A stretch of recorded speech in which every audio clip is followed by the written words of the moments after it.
ഇത് ഞാനുള്ളത് ഞങ്ങളുടെ കോട്ടുകോണം മാവിൻ്റെ ചുവട്ടിലാട്ടോ.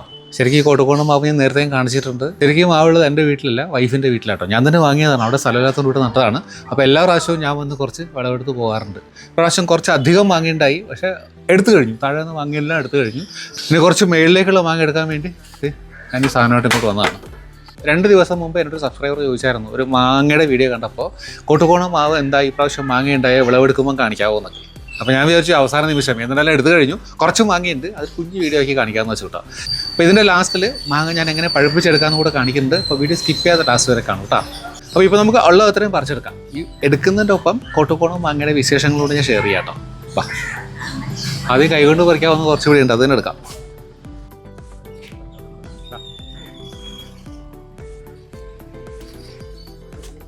അപ്പോൾ ഈ വീഡിയോയുടെ തുടക്കത്തിൽ തന്നെ ഞാൻ പറഞ്ഞല്ലോ, കേരളത്തിലെ തിരുവനന്തപുരം ജില്ലയിലാണ് ഈ മാവ് ധാരാളമായിട്ട് കാണപ്പെടുന്നതെന്ന്. കോട്ടൂർ കോണം എന്ന് ഞാൻ പറയുന്നു എങ്കിലും ഇവിടെ തന്നെ കോട്ടൂകോണം എന്ന പേരിലും കോട്ടുകോണം എന്ന പേരിലും ഇത് അറിയപ്പെടാറുണ്ട്. മറ്റു മാവിനങ്ങളിൽ നിന്ന് വ്യത്യസ്തമായിട്ട് കോട്ടുകോണം വരിക്ക, കോട്ടുകോണം കൂഴ എന്നിങ്ങനെ 2 വിഭാഗങ്ങളിലും ഇത് കാണപ്പെടുന്നുണ്ട്. ഇതിൽ വരിക്കയ്ക്കാണ് രുചിയും വിലയും കൂടുതൽ. ഇനി രുചിയുടെ കാര്യം പ്രത്യേകിച്ച് പറയുകയാണെങ്കിൽ നാടനും വിദേശിയുമായ ഏതൊരു മാവിനത്തിനൊപ്പമോ അതിൻ്റെ മുകളിലോ ആണ് ഇതിൻ്റെ രുചി. പിന്നെ ധാരാളം ഫൈബർ അഥവാ നാര് അടങ്ങിയിട്ടുണ്ട് എന്നതാണ് ഇതിൻ്റെ വേറൊരു പ്രത്യേകത. ഇന്നിപ്പോൾ മിക്കവാറും എല്ലാ പ്ലാന്റ് നഴ്സറികളിലും ഈ കോട്ടുകോണത്തിൻ്റെ ഗ്രാഫ്റ്റ് ചെയ്തതോ ബഡ് ചെയ്തതോ ആയ തൈകൾ ലഭ്യമാണ്. ഇവ വാങ്ങി നടുകയാണെങ്കിൽ 3-ാം വർഷം മുതൽ തന്നെ വിളവ് കിട്ടി തുടങ്ങും. വിത്ത് മുളപ്പിച്ചും തൈകൾ നടാമെങ്കിലും അവയിൽ കായ്ഫലം കിട്ടിത്തുടങ്ങാൻ ഏകദേശം ഒരു 6-7 വർഷമെങ്കിലും വേണ്ടിവരും.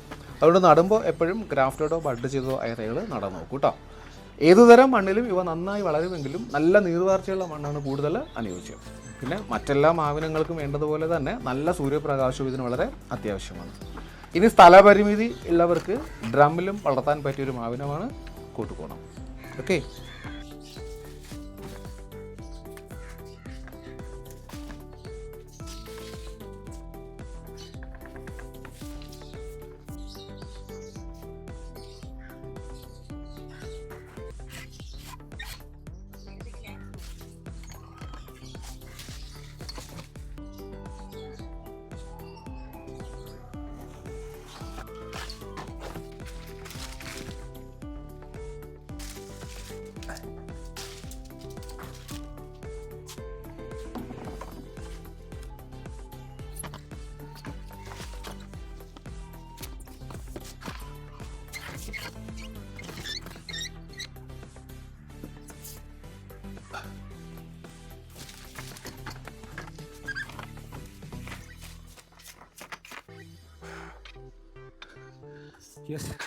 അപ്പോൾ അത് 3 ബക്കറ്റ് മാങ്ങ ഞാൻ എടുത്തിട്ടുണ്ട് കേട്ടോ. ശരിക്കും ടയേർഡായി വേർത്ത് കുളിച്ചു. ഇതിൽ ചില മാങ്ങയൊക്കെ പഴുത്തിട്ടുണ്ട് കേട്ടോ, പഴുക്കാറായിട്ടുണ്ട്. കട്ട് ചെയ്ത് ഞാൻ കാണിക്കാവേ. നല്ല ചുവന്ന മാങ്ങ കേട്ടോ. ഇത് കണ്ടോ, നിന്ന് തന്നെ പഴുത്തിട്ടുണ്ട്, പഴുക്കാറായി. യെസ്, കണ്ട ഓഫ്, കണ്ടപ്പോൾ എനിക്ക് കഴിക്കാൻ തോന്നുന്നു കേട്ടോ. ഇതെല്ലാം മാവിൻ്റെ മേളിൽ നിന്നാണല്ലോ, ഒരു കടി അടിക്കാം.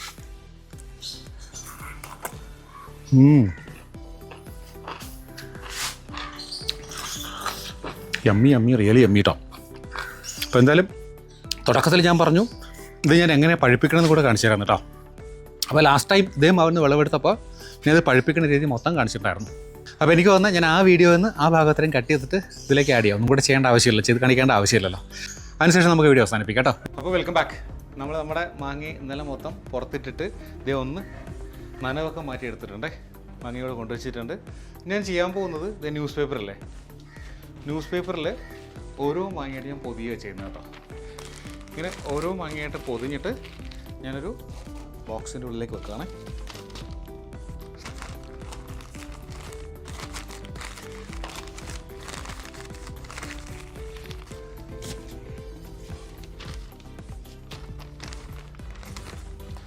ഈ കോട്ടൂർ കോണമാണെങ്കിൽ ഒരു പ്രത്യേകതയുണ്ട്, നന്നായിട്ട് മുറ്റിയില്ലെങ്കിലും പഴുത്ത് കിട്ടും, ചീത്തയായി പോകില്ല. കുറച്ച് മധുരം കുറവായിരിക്കുന്നുള്ളൂ കേട്ടോ. ഇതെന്തായാലും മുറ്റിയിട്ടുണ്ട്.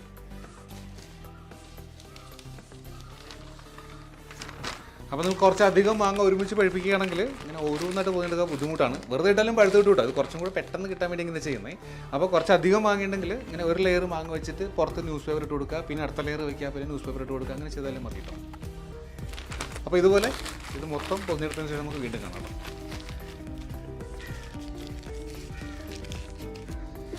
അപ്പോൾ നമ്മളിതേ നമ്മുടെ മാങ്ങ മൊത്തം വേറെ വേറെ പേപ്പറിലായിട്ട് പൊതിഞ്ഞിട്ട് ഒരു ബോക്സിലാക്കി വെച്ചിട്ടുണ്ട്.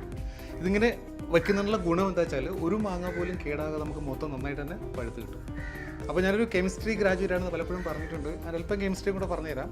ശരിക്കും ഈ ഫ്രൂട്ട്സിനെ പഴുപ്പിക്കാൻ സഹായിക്കുന്ന പ്ലാന്റ് ഹോർമോണാണ് എത്തിലീൻ എന്ന് പറഞ്ഞ സാധനം. അപ്പോൾ നമ്മൾ ഈ പേപ്പർ കൊണ്ട് മാങ്ങ ഇങ്ങനെ പൊതിഞ്ഞ് വെക്കുമ്പോൾ ഈ മാങ്ങയിൽ നിന്ന് വളരെ പെട്ടെന്ന് എത്തിലീൻ ഗ്യാസ് പുറത്തോട്ട് വന്നിട്ട് ഒരു നാച്ചുറൽ ഹോർമോണാണ് എത്തിലീൻ എന്ന് പറഞ്ഞ പ്ലാന്റ് ഹോർമോണാണ്. മാങ്ങ പെട്ടെന്ന് പഴുക്കാൻ സഹായിക്കും.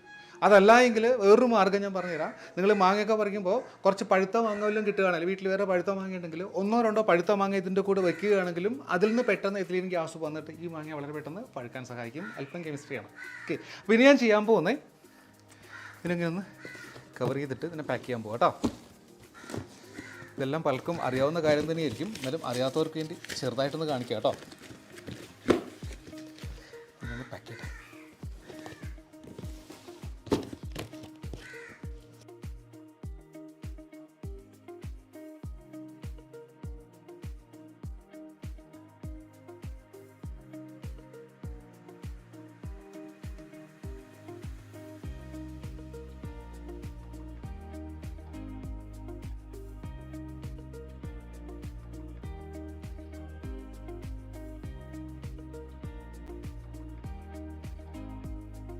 അപ്പോൾ നമ്മുടെ മാങ്ങ ഫുള്ളി പാക്ഡായി. ഇനി ചെറിയൊരു ടിപ്പും കൂടെ പറഞ്ഞുതരാം. ചെറിയൊരു രസകരമായ കാര്യമാണ്. ഞാൻ എൻ്റെ വീട്ടിൽ മാങ്ങ പഴുപ്പിക്കാൻ വെക്കുന്ന സ്ഥലം ഏതാണെന്ന് കാണിച്ചു തരാം. കുറച്ച് പേരെങ്കിലും ചിലപ്പോൾ യൂസ്ഫുൾ ആവും കേട്ടോ. അപ്പോൾ കാണിച്ചു തരാം. ഇങ്ങനെ പൊക്കിയെടുത്തിട്ട് ഞാനിത് വെക്കുന്നത് എൻ്റെ കാറിൻ്റെ ഇടുക്കിക്കുള്ളിലാണ്. കാറിങ്ങനെ എന്തായാലും 3-4 ദിവസത്തേക്ക് ഇനി ഉപയോഗമില്ല. ഞാൻ ഒരു ടൂറിലാണ്. അപ്പോൾ ഇവിടെ ഇങ്ങനെ വെച്ച് കഴിഞ്ഞാൽ ഇത് സേഫായിട്ടിരുന്ന് പഴുത്തോളും. എന്തായാലും 5 ദിവസം ഇങ്ങനെ ഇരിക്കട്ടെ. 5 ദിവസം കഴിഞ്ഞ് നമുക്കിത് ഓപ്പൺ ചെയ്ത് നോക്കാം. വേറൊരു കാര്യത്തിലൂടെ പറയട്ടെ, ഇങ്ങനെ കാറിൻ്റെ ഡിക്കിയിൽ ചക്കയോ മാങ്ങയോ പഴുപ്പിക്കാൻ വയ്ക്കുന്ന ആരെങ്കിലും ഉണ്ടെങ്കിൽ ഒന്ന് കമൻറ്റ് ചെയ്തേക്ക് കേട്ടോ. നമുക്ക് 5 ദിവസം കഴിഞ്ഞ് വീണ്ടും കാണാം. Okay, hello, welcome back. നമ്മളിപ്പോൾ നമ്മുടെ മാങ്ങ എല്ലാം കൂടെ കാറിൻ്റെ ഡിക്കിയിൽ വെച്ചിട്ട് 5 ദിവസമായിട്ടോ. ഇന്നിപ്പോൾ രാത്രിയാണ്, ഞാൻ വർക്ക് കഴിഞ്ഞ് വന്നപ്പോൾ ലേറ്റായി. നമുക്ക് നോക്കാം എന്താണ് അവസ്ഥയായിട്ട്. ഞാൻ എടുത്തിട്ട് വരാം കേട്ടോ.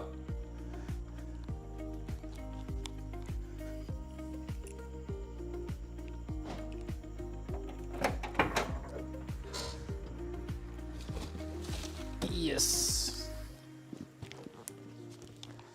നല്ല ചൂടാട്ടോ. നമുക്കൊന്ന് മെല്ലെ ഒന്ന് കട്ട് ചെയ്ത് നോക്കാം കേട്ടോ, എന്താ അവസ്ഥയെന്ന്.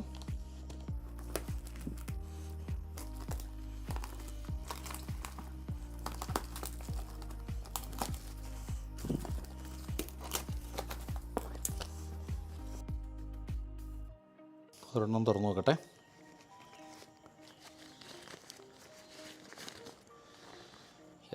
പഴുത്ത് തുടങ്ങുന്നു കേട്ടോ. ഇനി അധികം വെച്ചാൽ എന്താ പ്രശ്നം എന്നറിയോ, പെട്ടെന്നത് നമുക്ക് ഒത്തിരി ദിവസം വെച്ചിരിക്കാൻ പറ്റില്ല, ഒത്തിരി അങ്ങ് പഴുത്തു പോകും. അതുകൊണ്ട് ഈ സമയത്ത് എടുക്കണം നല്ലത് കേട്ടോ. അതെ കണ്ടോ, നന്നായിട്ട് തന്നെ പഴുത്തിട്ടുണ്ട്. അടിപൊളിയായിട്ട് പഴുത്തിട്ടുണ്ടേ.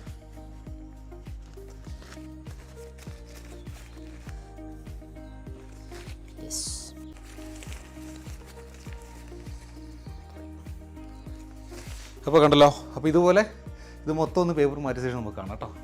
അപ്പോൾ നമ്മുടെ മാങ്ങയെല്ലാം പഴുത്ത് എല്ലാം ഭംഗിയായിട്ടിരിപ്പുണ്ട് കേട്ടോ. കുറച്ചും കൂടെ പഴുക്കാനുണ്ട്. ഞാൻ പറഞ്ഞു അധികം വെക്കുകയാണെങ്കിൽ എല്ലാം ഒരുമിച്ച് പഴുത്തിട്ട് ഒരുമിച്ച് കഴിക്കാൻ പറ്റുന്ന അവസ്ഥ വരും കേട്ടോ. നമുക്ക് കുറേശ്ശെ നമുക്ക് കഴിക്കാൻ പറ്റുള്ളൂ. അതുകൊണ്ട് ആദ്യം പഴുത്തിന് തന്നെ മാറ്റുള്ള പരിപാടി കേട്ടോ. അപ്പോൾ എന്തായാലും ഇത് കേട്ടോ, നല്ല കിടലിനായിട്ട് പഴുത്തിട്ടുണ്ട്. ഈ കോട്ടുകോണം മാങ്ങയുടെ പ്രത്യേകത വെച്ചാൽ ഇത് പഴുത്ത് കഴിഞ്ഞാൽ നല്ല ചുവന്ന നിറാവും കേട്ടോ. അതുപോലെ കട്ട് ചെയ്താൽ നല്ല ചുവപ്പുണ്ടാവും. ഇപ്പം ശരിക്ക് നന്നായിട്ട് പഴുക്കാത്ത കാരണം അത്രയും കളർ ഉണ്ടാവില്ല. നിങ്ങൾ കട്ട് ചെയ്ത് കാണിക്കാൻ ഞാൻ കേട്ടോ. കണ്ടോ, കണ്ടെനിക്ക് അതിൻ്റെ വായിൽ വെള്ളം നിറയുന്നു കേട്ടോ. അപ്പോൾ അതവിടെ ഇരുന്നോട്ടെ. അപ്പോൾ ഇതാണ് നമ്മുടെ കോട്ടൂർക്കോണം മാങ്ങ. ഉറപ്പായിട്ട് ഒരെണ്ണം നിങ്ങളുടെ വീട്ടിൽ ട്രൈ ചെയ്ത് നോക്കൂ കേട്ടോ. ഇപ്പോൾ മിക്കവാറും ഞാൻ നേരത്തെ പറഞ്ഞ പോലെ മിക്കവാറും എല്ലാ നഴ്സറികളിലും, ഇപ്പോൾ പ്ലാന്റ് നഴ്സറികളിലൊക്കെ ഇതിൻ്റെ ഗ്രാഫ്റ്റഡും ബഡ് ചെയ്ത തൈകളും അവൈലബിൾ ആണ്. ഇവിടെ 300-400 മുതൽ മേളിലോട്ട് അവൈലബിൾ ആണ്. നിങ്ങൾക്ക് സ്പേസ് ഇല്ലെങ്കിൽ ഡ്രമ്മിലും വെക്കാവുന്നൊരു മങ്ങയാണ് കോട്ടൂർക്കോണം. എന്തായാലും ഈ ഒരു വീഡിയോ എല്ലാവർക്കും ഇഷ്ടമായി തന്നെ കരുതുന്നു. ഇഷ്ടമായെങ്കിൽ ഇതുവരെയും ചാനൽ സബ്സ്ക്രൈബ് ചെയ്തിട്ടില്ലെങ്കിൽ സബ്സ്ക്രൈബ് ചെയ്യുക, ലൈക്ക് ചെയ്യുക, ഷെയർ ചെയ്യുക. സോ മറ്റൊരു വീഡിയോ ആയിട്ട് നമുക്ക് വീണ്ടും കാണാം. ടിൽ ദെൻ, ബൈ ഫ്രം സജീസ് നവേശ്.